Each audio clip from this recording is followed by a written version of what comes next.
5 tahun. Waktu yang cukup panjang, bukan? Tapi bagiku, 5 tahun pernikahan terasa seperti 50 tahun. Nama aku Amira. Dan suamiku, Prasetya, adalah pria yang membuatku jatuh cinta sejak pandangan pertama. Seorang pria ambisius, cerdas, dan penuh janji. Janji untuk membangun keluarga bahagia. Janji yang entah kenapa, terasa semakin jauh dari kenyataan. Orang-orang melihat kami seperti pasangan sempurna. Aku, ibu rumah tangga yang selalu ada di rumah megah kami. Dia seorang manajer sukses yang punya karir cemerlang, hartanya tak terhitung, tapi entah kenapa hatiku terasa kosong.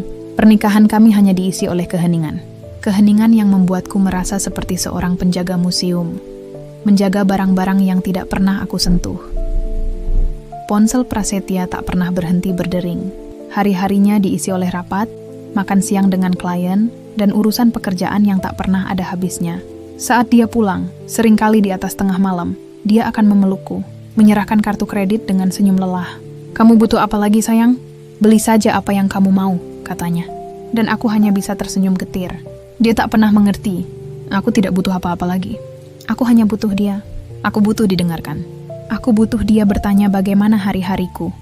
Bukan hanya memintaku berbelanja. Yang paling membuatku merasa hancur adalah fakta bahwa setelah 5 tahun, kami masih belum memiliki anak. Aku sudah melakukan berbagai pengobatan, tapi hasilnya nihil. Prasetya selalu bilang, jangan dipikirin. Mungkin belum rezeki. Padahal aku tahu, dalam lubuk hatinya, ia menginginkan seorang anak. Aku merasa bersalah. Apa mungkin ini karma? Apa mungkin karena aku belum bisa memberinya keturunan? Makanya dia tidak bisa memberiku waktunya? Ketakutan itu semakin besar saat aku mendengar nama Bu Ratna, bosnya Prasetya. Sering disebut. Bu Ratna adalah seorang janda, usianya sekitar awal 40-an. Dia sangat berdedikasi, perfeksionis, dan Prasetya selalu memujinya. Aku mulai menyadari bahwa Prasetya lebih sering bercerita tentang perasaannya, tentang kelelahannya, dan tentang masalah di kantor, kepada Bu Ratna daripada kepadaku. Aku yang tidak cemburu dengan hubungan fisik, karena aku tahu Prasetya tidak seperti itu. Aku cemburu dengan kedekatan emosional mereka. Rasanya seperti hati suamiku pelan-pelan direbut oleh wanita lain, bukan dengan sentuhan, tapi dengan kata-kata. Suatu malam, kecemasan itu memuncak. Prasetya pulang lebih awal, tapi ia tidak sendirian. Dia membawa Bu Ratna. "Kami harus lembur, sayang. Ada proyek besar yang harus selesai malam ini," katanya. Aku tersenyum ramah, tapi hatiku dingin. Aku menyajikan teh dan camilan, lalu pergi ke dapur. Dari sana, aku bisa mendengar mereka tertawa. Mereka terlihat sangat akrab, membahas hal-hal yang tidak pernah Prasetya ceritakan kepadaku. Aku melihat bagaimana Prasetya memandangnya, dengan penuh hormat, bahkan rasa kagum. Tatapan itu adalah tatapan yang aku rindukan. Tatapan yang ia berikan pada wanita lain, bukan padaku. Aku merasa seperti orang asing di rumahku sendiri. Keesokan paginya, Prasetya sudah pergi ke kantor lebih awal. Dia bilang ada meeting penting. Ruang kerjanya berantakan. Aku mulai merapikan tumpukan berkas dan kertas. Mataku terhenti pada sebuah benda kecil di bawah meja. Sebuah bros berbentuk segitiga. Warnanya biru tua, dengan ukiran yang rumit. Aku langsung tahu itu bukan bros biasa. Bros ini adalah benda yang aku lihat kemarin. Terpasang di kerablus Bu Ratna. Jantungku berdebar kencang. Ini bukan soal noda lipstik atau wangi parfum. Ini lebih dalam. Bros itu adalah simbol dari rahasia yang tersembunyi. Simbol dari kedekatan yang mereka miliki. Aku tidak tahu kenapa, tapi rasanya seperti kekosongan yang aku rasakan selama ini, kini memiliki bentuk. Bentuk sebuah bros ingatanku kembali ke beberapa bulan lalu. Saat itu aku menemukan nota dari sebuah spa bernama Mamah Muda di dompet Prasetya. Aku panik tentu saja. Perasaan takut dan cemas membuatku nekat mendatangi tempat itu. Di sana, resepsionis dengan ramah menyambutku. Aku berpura-pura ingin memesan paket pijat. "Paket pijatnya beda ya, Mbak?" tanyaku. Resepsionis itu tertawa. "Iya, Mbak, di sini khusus. Terapis cowok untuk wanita dan terapis cewek untuk pria." Aku lemas. Aku bertanya, "Apa suami saya sering ke sini?" Resepsionis itu menjawab, "Maksudnya Bapak Prasetya?" "Oh, sering.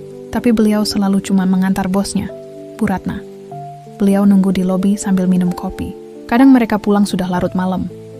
Aku merasa malu luar biasa. Wajahku memerah. Aku langsung pergi dari sana. Di jalan, aku merasa lega, tapi juga merasa bodoh.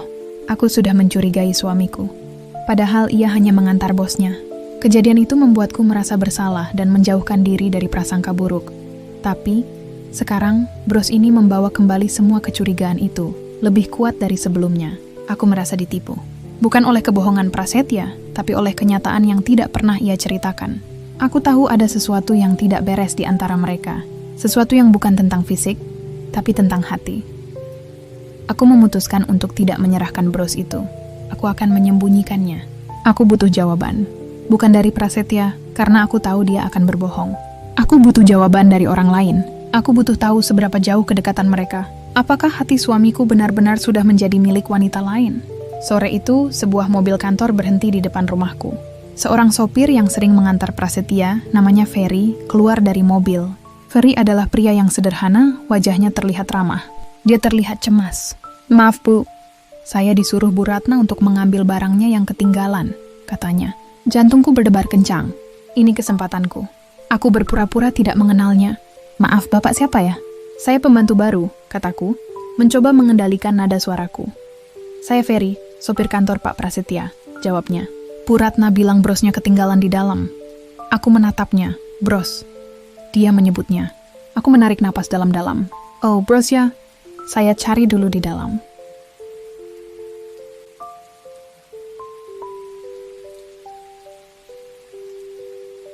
Aku kembali dengan wajah tenang. Aku menatap Ferry dengan tatapan lurus. "Pak Ferry, saya rasa bros ini bukan sekadar bros." Ferry terlihat bingung. Aku menunduk dan berbisik. "Saya tahu Bu Ratna dan Prasetya sangat dekat." Wajah Ferry langsung pucat. Dia tahu semuanya. Dan aku butuh tahu kebenaran dari dia, bukan dari Prasetya. Ferry akhirnya menceritakan semuanya. Dia sudah bekerja dengan Prasetya dan Bu Ratna selama 2 tahun. Bu Ratna itu orangnya kesepian, Bu. Setelah suaminya meninggal, dia sering curhat ke saya. Dia bilang Pak Prasetya itu satu-satunya orang yang bisa diajak bicara. Mereka punya kesamaan, Bu. Sama-sama gila kerja, sama-sama ambisius. Bu Ratna pernah bilang kalau dia suka sama Pak Prasetya. Tapi dia bilang dia tahu diri. Dia tidak akan merebut suami orang. Dia hanya butuh teman. Dan Pak Prasetya dia juga selalu cerita tentang pekerjaannya, tentang rasa lelahnya. Mereka punya kedekatan emosional, Bu, kata Ferry. Jantungku terasa hancur. Bukan karena Prasetya tidur dengan wanita lain, tapi karena dia tidur dengan wanita lain setiap malam. Dalam bentuk percakapan, dia membagi hatinya, perasaannya, dan rahasianya dengan Bu Ratna, bukan denganku. Aku menyadari, kecurigaanku selama ini tidak salah. Prasetya memang punya hubungan dengan Bu Ratna. Hubungan yang jauh lebih dalam dari sekadar fisik. Hubungan yang melibatkan hati. Aku merasa sangat bodoh dan hampa. Aku merasa seperti kapal yang sudah berlayar jauh, tapi tidak pernah sampai ke tujuan. Ferry dengan tulus melihat penderitaanku. Dia tidak menghakimiku. Dia hanya menatapku dengan mata yang penuh simpati.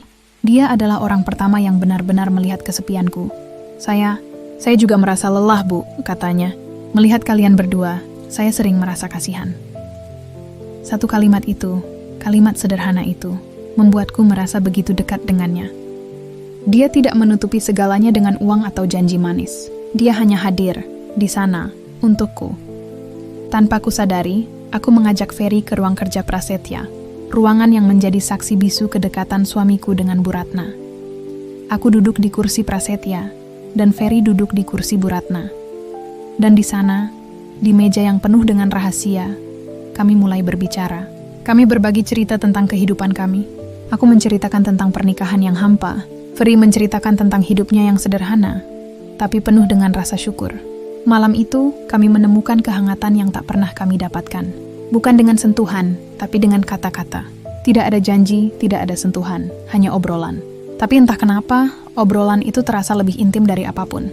Rasanya seperti kami adalah dua jiwa yang tersesat dan akhirnya bertemu. Setelah malam itu, ada sesuatu yang berubah. Aku tidak lagi peduli dengan Prasetya. Kecemburuanku menghilang, digantikan oleh mati rasa. Saat Prasetya pulang malam, aku menyambutnya dengan senyum dingin.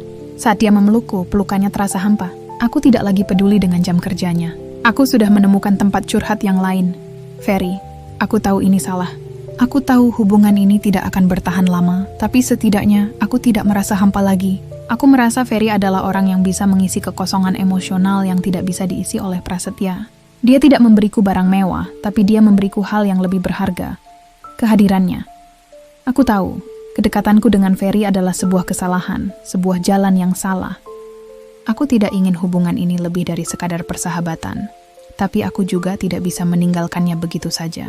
bahwa dia adalah satu-satunya orang yang mengerti perasaanku. Kemudian, sebuah keajaiban terjadi. Pagi itu, aku merasa mual. Mual yang tidak biasa. Aku membeli alat tes kehamilan. Tanganku gemetar saat melihatnya. 2 garis merah. Positif. Aku hamil. Setelah 5 tahun menanti, setelah 5 tahun merasa gagal, Tuhan memberiku rezeki. Aku tidak tahu harus merasa apa. Bahagia atau takut. Aku takut ini adalah hasil dari kedekatanku dengan Ferry. Tapi aku juga tahu, ini adalah sebuah harapan. Sebuah harapan untuk membangun keluarga yang utuh, yang sudah lama aku dambakan. Saat Prasetya pulang, aku menunggunya di meja makan. Aku menyerahkan alat tes kehamilan itu. Wajahnya langsung berubah. Dari bingung, menjadi terkejut, dan kemudian menjadi senyum yang sangat lebar. "Kamu hamil, sayang?" Tanyanya, matanya berkaca-kaca. Aku mengangguk. Dia langsung memelukku, erat sekali. "Ya Allah, terima kasih. Ini rezeki kita, sayang. Maafin aku. Maafin semua salahku selama ini," katanya. Aku bisa merasakan air matanya menetes di bahuku. "Aku janji, sayang. Aku janji akan berubah. Aku akan akhiri semuanya. Aku cuma mau kamu dan anak kita." Prasetya menceritakan semuanya malam itu. Dia mengaku bahwa hubungannya dengan Bu Ratna hanyalah sebuah pelarian. Sebuah tempat di mana ia bisa menjadi dirinya sendiri tanpa harus memikul beban berat. Ia bilang, ia merasa hampa karena belum bisa memberiku anak. Dan ia takut mengecewakan keluargaku. "Aku terlalu pengecut untuk cerita, Mir. Aku cuma bisa lari dan lari," katanya.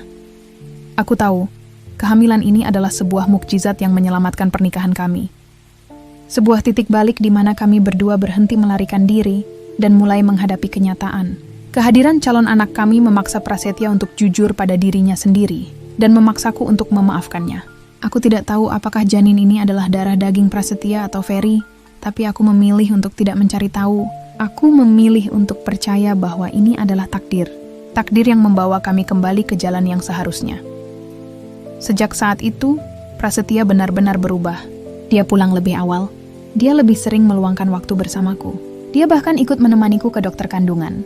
Dia tidak lagi sibuk dengan ponselnya. Dia benar-benar menjadi Prasetya yang tulus mencintaiku. "Ferry, aku tidak pernah menghubunginya lagi. Dia juga seolah menghilang dari hidup kami. Aku tahu hubungan yang kami bangun adalah sebuah kesalahan. Tapi aku juga bersyukur. Karena dari kesalahan itu, aku bisa menyadari betapa pentingnya komunikasi dan kehadiran dalam pernikahan. Pernikahan kami dibangun kembali, bukan di atas fondasi kemewahan, tapi di atas fondasi kejujuran dan pengampunan. Aku tidak tahu apakah aku bisa sepenuhnya melupakan apa yang terjadi. Tapi aku memilih untuk memaafkan. Memaafkan Prasetya. Dan yang terpenting, memaafkan diriku sendiri. Kisah ini adalah pengakuan. Pengakuan bahwa aku pernah jatuh. Pernah mengambil jalan yang salah, tapi aku bersyukur. Tuhan masih memberiku kesempatan untuk kembali. Kesempatan untuk membangun rumah tangga yang sakinah, mawaddah, warahmah bersama suamiku. Mungkin kalian merasa aku adalah istri yang tidak pantas. Mungkin kalian marah dengan keputusanku. Aku menerima semua itu. Tapi percayalah, ini adalah cerita tentang bagaimana sebuah pernikahan yang nyaris hancur bisa kembali utuh. Bukan karena kesempurnaan, tapi karena pengampunan. Bukan karena materi, tapi karena sebuah kehidupan baru. Ada kalanya kita merasa sepi, bahkan di tengah keramaian. Ada kalanya kita merasa tak dihargai, padahal sudah berkorban mati-matian. Dan terkadang, rasa putus asa itu bisa mendorong kita ke jalan yang salah. Tapi percayalah, tak ada jalan pintas untuk bahagia. Setiap luka pasti ada obatnya, setiap badai pasti ada redanya. Kisahku mengajarkan satu hal, kehadiran yang tulus itu mahal harganya. Dan kebahagiaan keluarga jauh lebih berharga. Jangan biarkan kesepianmu merusak segalanya. Pilihlah jalan yang benar, karena takdir akan selalu menunggu untuk membawamu pulang. Nah, itu tadi cerita Amira. Gimana menurut kalian? Amira salah atau benar? Atau kalian pernah di posisi seperti Amira? Yuk share cerita kalian di kolom komentar. Jangan lupa like dan subscribe channel Tante Riena untuk cerita-cerita inspiratif lainnya. Sampai jumpa di video berikutnya.